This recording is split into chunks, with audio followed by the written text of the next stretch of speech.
7 décadas desde o Mar Morto. Foram descobertos pergaminhos, cerca de 80 novos. Fragmentos dos textos antigos foram revelados ao público.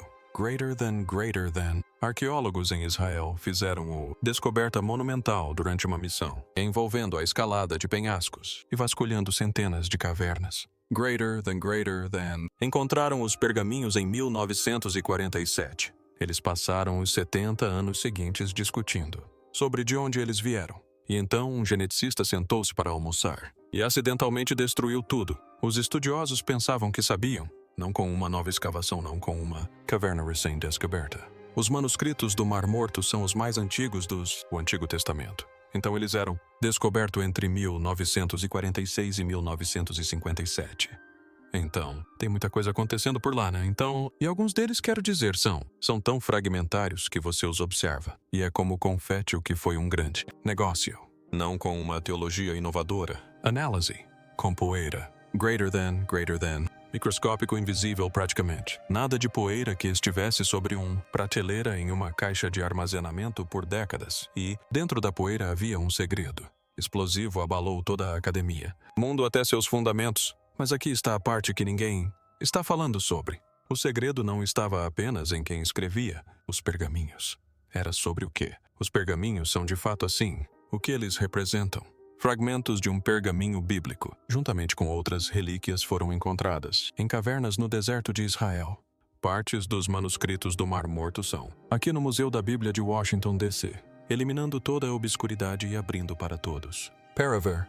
E o que eles silenciosamente comprovam sobre o mundo que produziu a Bíblia. MC. Porque o que o DNA revelou não. Basta contestar uma teoria para que ela seja desmantelada. Toda uma estrutura que gerações de acadêmicos haviam construído suas carreiras com base nisso. As implicações para a história bíblica, para o judaísmo antigo, para os primórdios. O cristianismo ainda está se desdobrando, certo? Agora, então fique comigo. Porque esta história começa numa caverna, passa por um laboratório de genética e termina em um lugar que ninguém esperava. Pastor Arrocha e o Despedaçado, Pote. Começa numa tarde quente de 1947, na região rochosa e selvagem perto dos mortos. March. Um jovem pastor beduíno chamado Muhammad Ad-Dib estava fazendo o que os pastores fazem. Movendo-se pelo terreno, mantendo rastro de seu rebanho quando ele pegou uma pedra e a atirou em uma das dezenas de cavernas que pontilham os penhascos calcários acima dele. Ele não estava procurando por nada. Ele estava apenas atirando uma pedra. Mas em vez do baque seco da pedra, ao bater na pedra, ele ouviu algo diferente. Uma rachadura, um estilhaço, some inconfundível de algo, quebrando algo que estava intacto por muito tempo. Ele entrou na caverna. Lá dentro, meio escondidos nas sombras, estavam vasos de barro antigos, selado entacado, e dentro desses potes cuidadosamente embrulhados, em linho como se alguém tivesse embalado. Com eles, com grande cuidado e urgência, eram pergaminhos de couro, escurecido pela idade, frágil, coberto por um texto que ele não conseguia ler. Ele não tinha ideia do que estava segurando, mas, no momento em que aqueles potes racharam, aberto algo que havia sido selado, após 2000 anos de ausência, de repente retornou. No mundo. Ao longo dos anos seguintes, os arqueólogos e caçadores de tesouros e beduínos, exploradores, greater than, pesquisou sistematicamente os arredores, área. Um total de 11 cavernas eventualmente, revelar seu conteúdo. Mais de 25.000 fragmentos quase 1.000 antigos, manuscritos, as cópias bíblicas mais antigas que sobreviveram, textos já encontrados, textos que antecederam, os manuscritos anteriormente conhecidos por mais do que 1000 anos. Gênesis, Isaías, Salmos, Deuteronômio, livros que bilhões de pessoas em todo o mundo leram, o mundo considera sagrado. Tudo isso guardado em cavernas no deserto por 2 milênios perfeitamente preservados por ar seco e argila selada. O mundo chamava-lhes Mar Morto, pergaminhos, e os estudiosos imediatamente os reconheceram como a mais significativa arqueologia descoberta do século XX, possivelmente de qualquer século. Mas desde o primeiro momento, a pergunta pairava sobre tudo.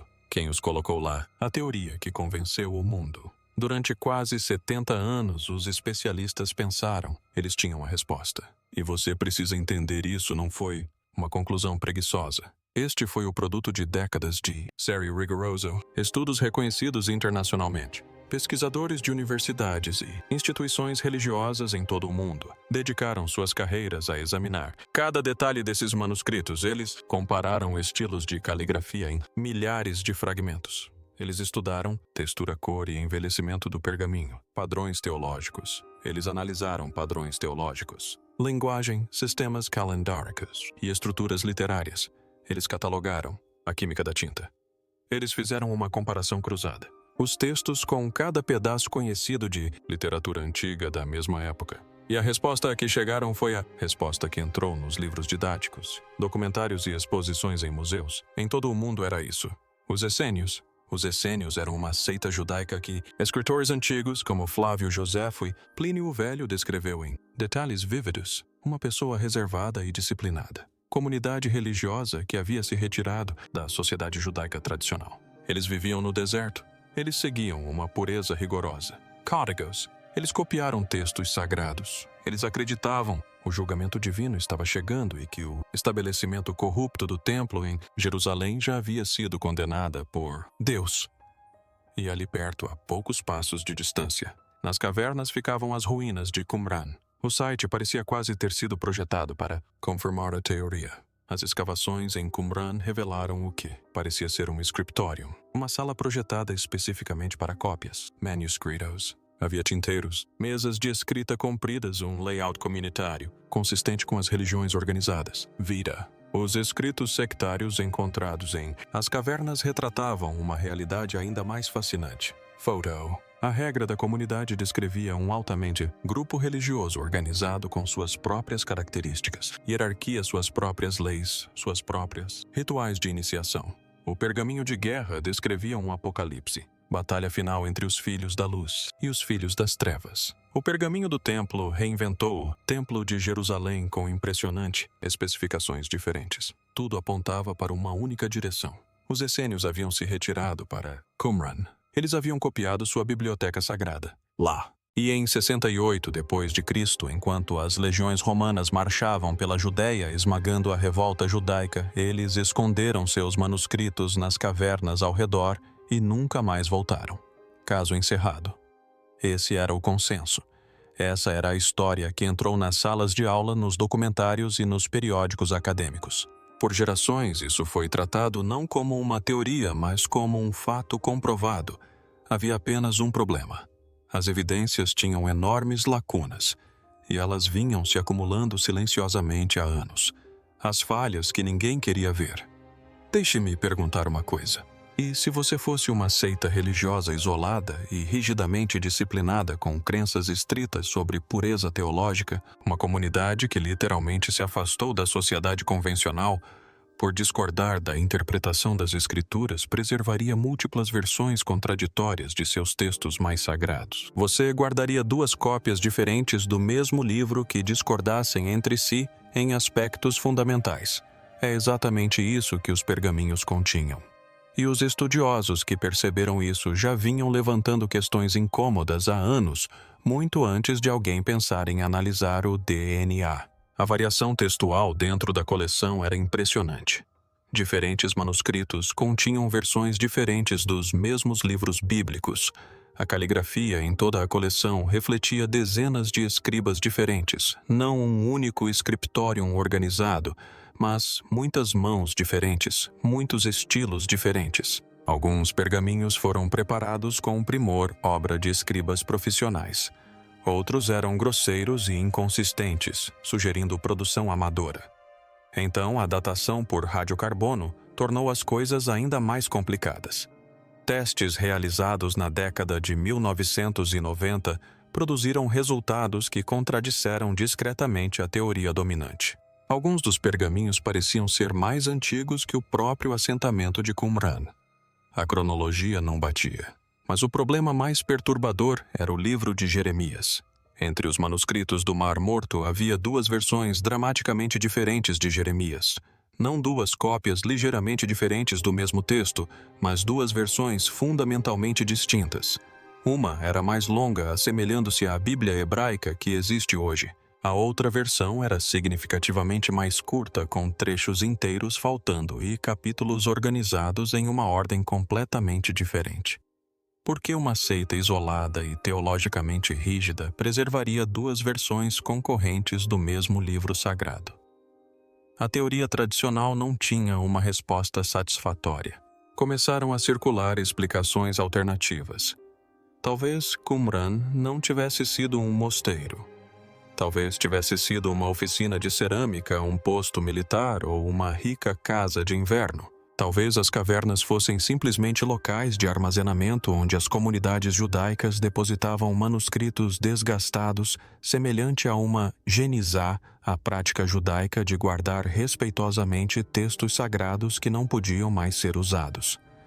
Mas nenhuma dessas teorias alternativas tinha provas concretas que as sustentassem. Eram argumentos convincentes, mas sem provas, até 2012, quando um biólogo molecular se sentou para almoçar com um estudioso da Bíblia. A conversa no almoço que mudou tudo. A conversa aconteceu na Universidade de Tel Aviv. Oded Rechavi era um biólogo molecular especializado em DNA, antigo à extração e análise de material genético de espécimes com milhares de anos. Seu campo de atuação já havia transformado a arqueologia. Ao recuperar o DNA de ossos antigos, os pesquisadores rastrearam padrões de migração humana, identificaram populações desconhecidas e reescreveram capítulos inteiros da pré-história. Seu companheiro de almoço era Noam Mizrahi, um estudioso bíblico que passou anos trabalhando com fragmentos dos manuscritos do Mar Morto. E durante a conversa, Mizrahi descreveu o enorme e contínuo desafio dos pergaminhos. Os 25.000 fragmentos, a maioria sem qualquer identificação clara, espalhados por dezenas de instituições acadêmicas e ainda sendo meticulosamente remontados e interpretados. As ferramentas utilizadas eram as mesmas em que os estudiosos sempre confiaram análise de caligrafia, comparação visual de pergaminhos, correspondência de conteúdo teológico, ferramentas úteis, mas, em última análise, subjetivas. Olhos humanos examinando fragmentos antigos e fazendo suposições fundamentadas. Rechavi ouviu atentamente. Então ele fez uma pergunta tão simples que, em retrospectiva, parece quase óbvia. De que exatamente são feitos os pergaminhos? Pergaminho, respondeu Mizrahi. Pele de animal. Rechavi fez uma pausa. Então o pergaminho ainda contém DNA.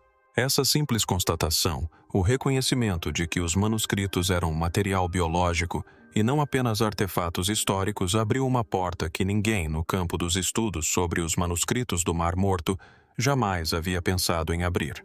Ninguém jamais havia aplicado a tecnologia de DNA antigo a manuscritos antigos antes. Ninguém jamais havia pensado em perguntar de que animal um determinado pergaminho provinha, em que região esse animal havia vivido, se dois fragmentos separados por décadas de arqueologia já haviam feito parte do mesmo manuscrito por terem vindo do mesmo animal. A questão não era apenas interessante, foi algo potencialmente transformador. A ciência de ler poeira. Trabalhando com Nina Schwartz, curadora dos manuscritos do Mar Morto na Autoridade de Antiguidades de Israel, Rechavi e Mizrahi reuniram uma equipe de pesquisa e começaram a planejar um estudo que nunca havia sido tentado antes. Mas eles imediatamente se depararam com um obstáculo. Os manuscritos do Mar Morto não são artefatos comuns. Eles estão entre os objetos mais sagrados e insubstituíveis da história da humanidade. Comunidades religiosas, instituições acadêmicas e autoridades nacionais os tratam com uma proteção quase absoluta. Isso significava, acima de tudo, uma coisa nada de cortar, perfurar, raspar ou remover amostras dos manuscritos. Os pergaminhos tinham que permanecer completamente intactos. Como extrair DNA de algo que você está proibido de tocar? A resposta veio de um lugar inesperado: as caixas de armazenamento. Ao longo de décadas de preservação e exame, partículas microscópicas do pergaminho se desprenderam naturalmente à medida que os fragmentos eram manuseados, movidos, examinados e armazenados. Essas partículas, essencialmente poeira, haviam se acumulado dentro dos recipientes que continham os fragmentos do pergaminho. E misturado a essa poeira estava o colágeno, a estrutura proteica que forma a base física da pele animal. E aprisionados dentro do colágeno, sobrevivendo por quase 2.000 anos no ar seco do deserto, estavam vestígios de DNA antigo. A equipe desenvolveu um método para coletar cuidadosamente essa poeira das bordas danificadas, margens vazias e áreas das caixas onde nunca houve texto escrito. Eles poderiam estudar a biologia dos pergaminhos sem tocar em uma única letra. A resposta estivera ali no pó o tempo todo, mas transformar esse pó em informação genética utilizável era extraordinariamente difícil. O próprio processo de produção do pergaminho destrói o DNA. Os processos de imersão, estiramento, raspagem e secagem de peles de animais degradam o material genético em nível molecular. A tinta à base de ferro usada nos pergaminhos é quimicamente corrosiva. Em seguida, os fragmentos passaram 2.000 anos dentro de cavernas no deserto, seguidos por outros 70 anos sendo manuseados por estudiosos conservadores e pesquisadores, cada contato introduzindo vestígios microscópicos de DNA humano moderno. Separar material genético antigo da contaminação moderna tornou-se um pesadelo científico. Os pesquisadores trabalharam em laboratórios especializados em DNA antigo que se assemelhavam mais a salas limpas de alta segurança do que a instalações acadêmicas com trajes de proteção para o corpo todo, sistemas de ar esterilizado e procedimentos de descontaminação ultravioleta. Cada etapa do processo foi concebida para eliminar a possibilidade de contaminação moderna. Eles desenvolveram métodos de verificação para confirmar que as sequências que estavam recuperando eram genuinamente antigas, buscando padrões específicos de danos moleculares que só aparecem após séculos de decomposição natural. As amostras foram testadas e retestadas em diversos laboratórios independentes. O processo levou anos. Houve extrações mal-sucedidas, resultados inconclusivos, becos sem saída, longos períodos em que não estava claro se o projeto produziria algo significativo. E então, finalmente, os dados chegaram. E o que revelou deixou Oded Rechavi perplexo. Um resultado que não deveria existir. A maioria dos resultados era exatamente o que a equipe esperava pergaminho de ovelha. Fragmento após fragmento. DNA de ovelha. Isso fazia todo o sentido. As ovelhas eram comuns em toda a Judéia antiga. Elas conseguiam sobreviver ao ambiente desértico e hostil ao redor de Qumran. Eram amplamente utilizadas na produção de pergaminho em toda a região. Mas então outro resultado apareceu nos dados couro de vaca. Noam Mizrahi encarou aqueles resultados em silêncio. Ele conhecia a geografia de Qumran intimamente. Conhecia o clima, um dos ambientes desérticos mais extremos da Terra. Conhecia a arqueologia do sítio e imediatamente entendeu o que aquela única palavra significava. Couro de vaca em Qumran não era apenas incomum, era praticamente impossível. Qumran fica situada no coração do deserto da Judéia, perto da margem oeste do Mar Morto. As temperaturas frequentemente ultrapassam os 50 graus Celsius. A precipitação é praticamente inexistente. A vegetação é escassa, seca e incapaz de sustentar grandes animais de pasto. Ovelhas e cabras conseguem sobreviver ali. Elas precisam de pouca água e podem se alimentar de arbustos do deserto. O gado, porém, não. As vacas necessitam de enormes quantidades de água fresca diariamente, além de extensas áreas de pastagem. O ambiente ao redor de Qumran simplesmente não os sustentaria. Nem por uma semana, nem por um dia. O que significava algo inevitável, algo que nenhum debate acadêmico poderia refutar. Qualquer pergaminho escrito em couro de vaca não havia sido produzido em Qumran. Vinha de outro lugar. Alguém o havia carregado fisicamente até lá. O momento em que a sala pareceu inclinar. Quando Nina Schwartz recebeu esses resultados, ela descreveu posteriormente o que sentiu como o momento em que toda a sala pareceu inclinar. Ela havia passado anos trabalhando com esses fragmentos. Ela os havia segurado, catalogado e protegido. E naquele momento ela compreendeu que tudo o que o mundo acadêmico pensava saber sobre os manuscritos do Mar Morto estava prestes a ser fundamentalmente reescrito. Não revisado, não emendado. Reescrito. porque os fragmentos de couro de vaca não eram aleatórios. Eles não estavam espalhados arbitrariamente pela coleção. Eles estavam ligados a textos específicos, tradições manuscritas, específicas versões específicas de livros bíblicos. E foi aí que o livro de Jeremias se tornou a chave para tudo. 2 Bíblias, 2 comunidades, uma caverna. Lembra-se daquelas 2 versões contraditórias de Jeremias, a versão longa semelhante à Bíblia hebraica usada hoje e a versão curta com passagens faltantes e capítulos reorganizados que estudiosos debatiam há décadas. O DNA deu-lhes uma resposta definitiva. Os fragmentos do Jeremias mais longo foram escritos em pergaminho de ovelha. Os fragmentos do Jeremias mais curto foram escritos em couro de vaca. Animais diferentes, regiões diferentes, origens diferentes. Não se tratava de 2 versões do mesmo texto produzidas pela mesma comunidade. Eram 2 tradições textuais distintas que se desenvolveram independentemente em lugares diferentes entre grupos de pessoas diferentes e que de alguma forma acabaram convergindo para as mesmas cavernas. Reflita cuidadosamente sobre o que isso significa. 2 comunidades. 2 Bíblias diferentes. 2 versões diferentes da mesma escritura sagrada, cada uma considerada autoritativa dentro de sua própria tradição, coexistindo na mesma coleção. O DNA acabara de provar que os manuscritos do Mar Morto não eram a biblioteca particular de uma seita isolada. Eram uma coleção reunida a partir de múltiplas fontes, múltiplas comunidades e múltiplas regiões da antiga Judéia. As impressões digitais genéticas que desmantelaram completamente a teoria. Os pesquisadores não pararam em Jeremiah. Eles aplicaram a mesma abordagem de impressão digital genética em centenas de fragmentos e os padrões continuaram surgindo. Os Cânticos do Sabá, Sacrifício. Um texto litúrgico místico considerado um dos mais sofisticados teologicamente dos manuscritos do Mar Morto foram descobertos em 2 locais diferentes. Qumran e Massada, a fortaleza no deserto onde os rebeldes judeus fizeram sua última resistência contra Roma em 73 d.C.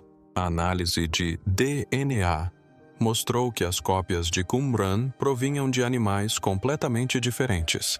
O texto havia sido copiado em vários locais por vários escribas. Não havia sido composto nem pertencia a um único grupo. Utilizando marcadores de DN, a nuclear mais complexos e detalhados do que o DN, a mitocondrial, os pesquisadores conseguem por vezes identificar relações biológicas entre animais como irmãos primos e membros do mesmo bando. Certos grupos de pergaminho apresentaram relações genéticas claras, sugerindo que foram produzidos em um centro de fabricação compartilhado utilizando animais da mesma população local.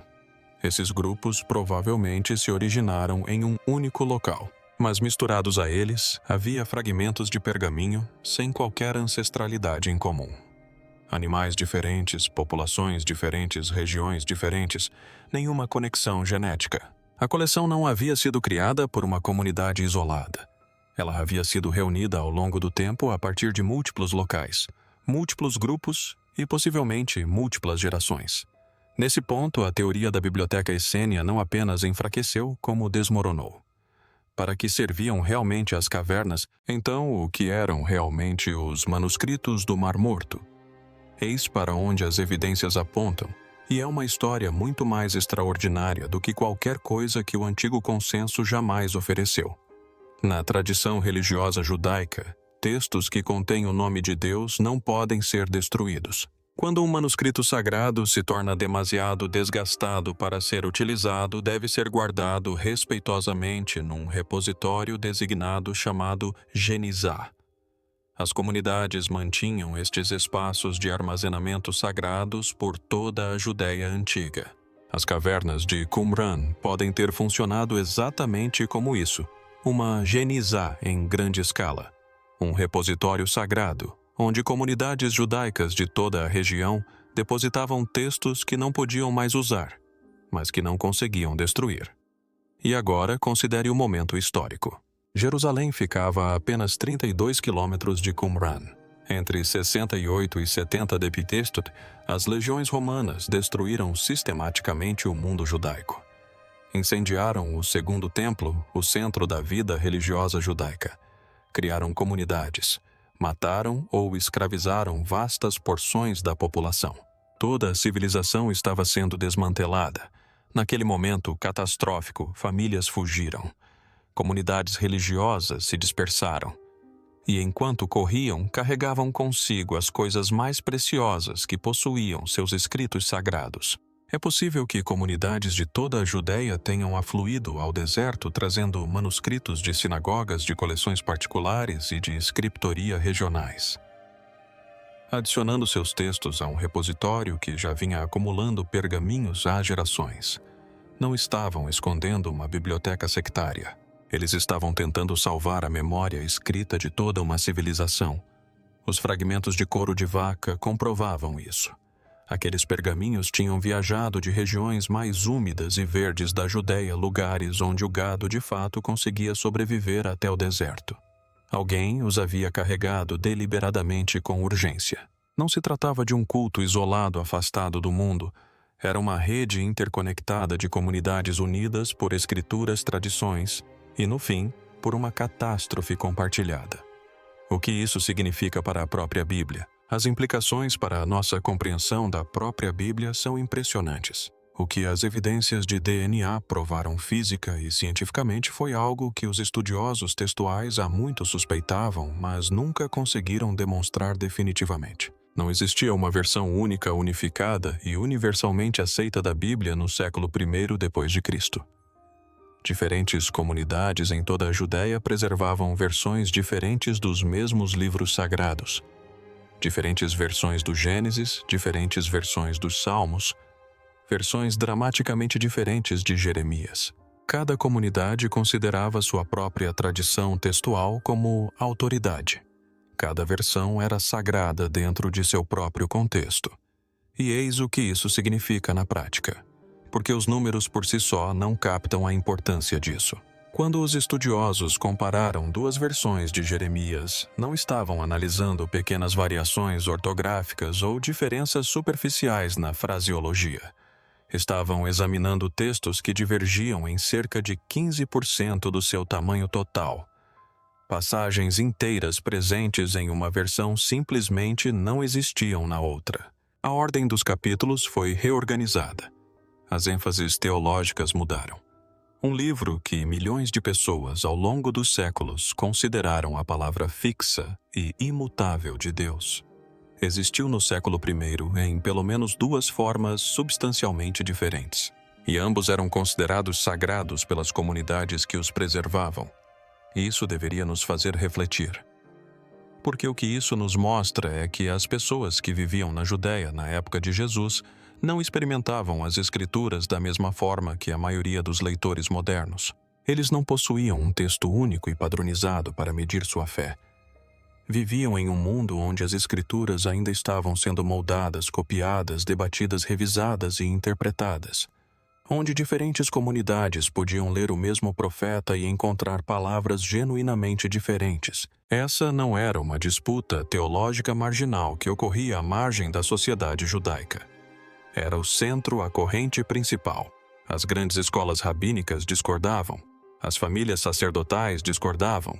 As comunidades espalhadas pela Judéia, Alexandria e Babilônia carregavam versões ligeiramente diferentes da mesma herança sagrada, e todas acreditavam que a sua versão era a verdadeira. O que as evidências de DNA obrigaram os estudiosos a confrontar é que a autoridade religiosa no século I não era transmitida por uma única instituição com um único texto aprovado. Foi negociado, contestado, construído do zero por comunidades que faziam o possível para manter algo sagrado unido em um mundo extraordinariamente perigoso. O processo de formação do cânone bíblico, o processo de decidir quais textos eram autorizados, quais versões eram corretas, quais livros pertenciam às Escrituras, ainda estava em pleno andamento, ainda sendo debatido, ainda sendo contestado.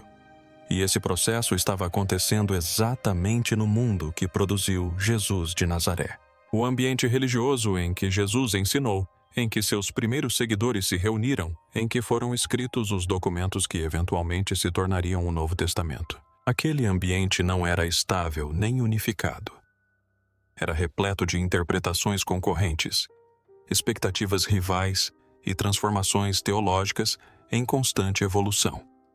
Pense no que isso significa para a forma como lemos o próprio Novo Testamento. Os apóstolos que escreveram cartas às primeiras comunidades cristãs não estavam escrevendo em um vácuo de certeza religiosa consolidada.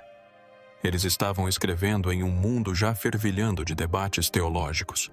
Um mundo onde a própria definição de escritura ainda era uma questão em aberto. Os argumentos apresentados por Paulo, as profecias citadas por Mateus, as promessas descritas por João, tudo isso encontrou eco em comunidades que estavam envolvidas em uma discussão viva e não resolvida sobre o que os textos sagrados realmente diziam e significavam.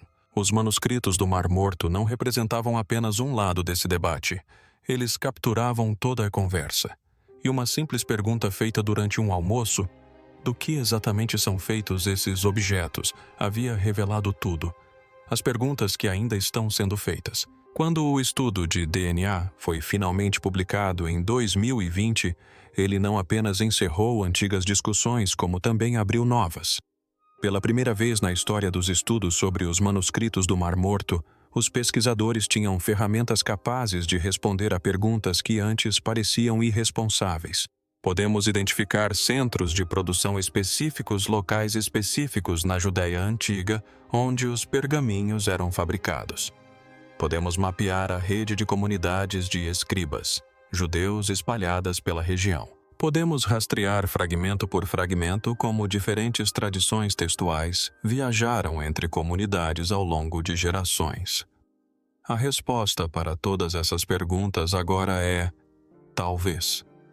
E o talvez é infinitamente mais promissor do que o não definitivo que existia antes. Atualmente, equipes de pesquisa estão analisando o DNA de coleções muito maiores de fragmentos de pergaminhos combinando dados genéticos com tecnologia de imagem multiespectral capaz de revelar tinta e texto invisíveis a olho nu. Cientistas estão construindo simultaneamente enormes bancos de dados de DNA animal antigo de todo o Oriente Próximo.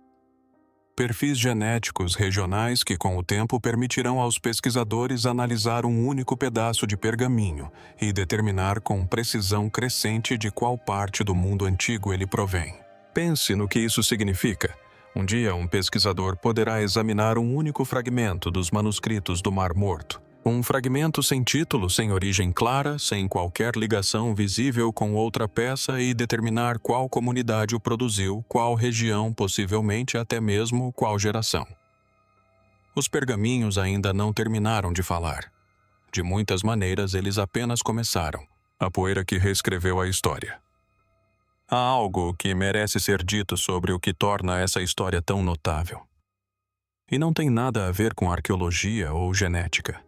Durante décadas, alguns dos estudiosos mais brilhantes do mundo dedicaram suas carreiras inteiras a esses textos. Eles reconstruíram manuscritos quebrados a partir de milhares de fragmentos. Decifraram escritas antigas que nenhuma pessoa viva havia lido em 2000 anos. Traduziram argumentos teológicos compostos em dialetos que quase ninguém conseguia ler. Eles dedicaram suas vidas profissionais a esses pergaminhos com um nível de comprometimento que merece genuíno respeito. E trabalhavam no limite absoluto do que suas ferramentas permitiam. A comparação de caligrafia é inerentemente subjetiva. A análise visual do pergaminho só pode revelar até certo ponto. A crítica textual pode identificar padrões, mas nem sempre consegue provar se esses padrões emergiram de uma única comunidade ou de várias. As ferramentas eram sofisticadas, os estudiosos eram brilhantes, mas as ferramentas tinham um limite. O DNA mudou tudo. Ao recuperar vestígios genéticos do próprio pergaminho material que permaneceu intocado em caixas de armazenamento por décadas, aguardando que alguém pensasse na pergunta certa, os cientistas obtiveram acesso a informações que nenhuma análise tradicional teria sido capaz de produzir. E o que essa informação revelou foi muito maior do que qualquer um poderia imaginar. Os manuscritos do Mar Morto não são a biblioteca particular de uma seita do deserto escondida das legiões romanas. São algo muito mais extraordinário. São as escrituras sagradas reunidas do antigo Israel, diversas, complexas, por vezes contraditórias, moldadas por muitas comunidades, tradições e gerações de seres humanos que tentavam preservar aquilo em que acreditavam ser sagrado. Vozes diferentes, crenças diferentes, versões diferentes das escrituras. E cada manuscrito foi carregado por pessoas reais, pessoas assustadas, pessoas desesperadas, pessoas que entendiam que o que carregavam importava mais do que quase tudo o que possuíam. Em cavernas no deserto da Judéia durante um dos períodos mais sombrios de sua história. A caverna ainda fala. Em 1947, um pastor, sem saber, quebrou um jarro de barro e permitiu que o mundo antigo se manifestasse novamente. Durante 70 anos, o mundo acadêmico ouviu, mas só conseguiu captar parte do que os pergaminhos diziam. Então, em 2020, um geneticista extraiu DNA de poeira antiga e os pergaminhos finalmente revelaram o que sempre quiseram dizer. Não eram o arquivo secreto de um grupo isolado. Eram uma biblioteca pertencente a toda uma civilização. Uma civilização que escondeu suas palavras mais preciosas em jarros de barro numa caverna no deserto. E então, contra todas as probabilidades, através de 2000 anos de silêncio, conseguiu transmiti-las até nós. O pastor abriu a caverna. O geneticista finalmente entendeu o que a caverna estava dizendo. E em algum lugar na poeira que ainda se acumula nas prateleiras de instituições de pesquisa ao redor do mundo, mais segredos aguardam que alguém faça a pergunta certa. Que pergunta você acha que ainda está por aí? Deixe sua resposta nos comentários. E se esse tipo de história te cativa, a história reescrita por uma descoberta inesperada, a verdade escondida à vista de todos por décadas, então inscreva-se e ative as notificações. Porque existem muitos outros mistérios exatamente como este esperando para serem desvendados.